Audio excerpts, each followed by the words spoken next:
Good morning, St. Francis. Good morning, people of God. It is Sunday, the 22nd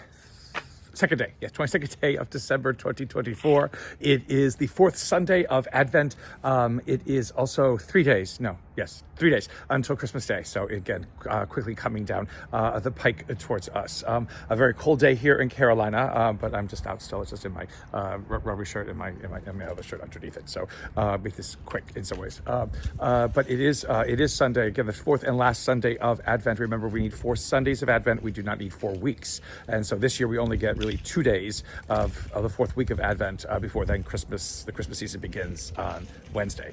So again, so it's all just very compact this year. It's very quickly put together this year, it seems, because we don't have this full fourth week, and so we kind of are just jumping around trying to get ourselves together, which again is so characteristic of what the Advent season is about, and what the Advent season has brought us, and kind of where it leaves us.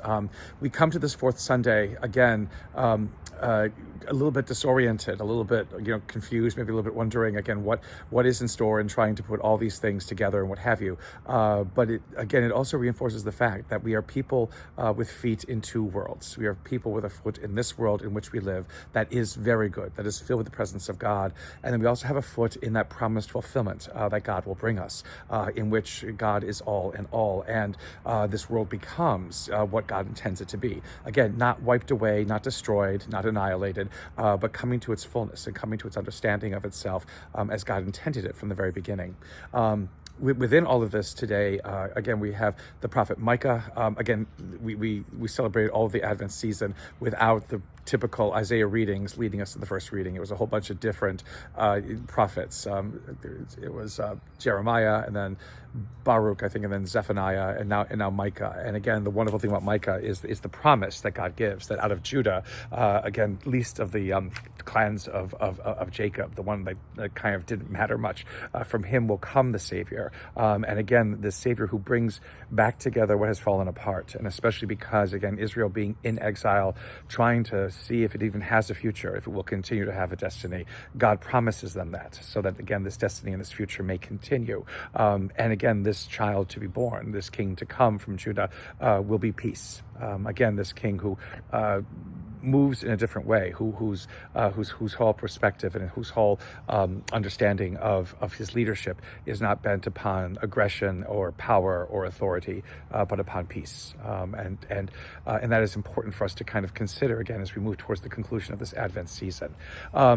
The letter to the Hebrews, again, we moved from the Philippians twice to now to the Hebrews. Again, a letter that is written by somebody, not by Paul especially, but a letter that is written basically to remind the people what is important. And it's not necessarily offering sacrifices. God doesn't really want those. God never really wanted those.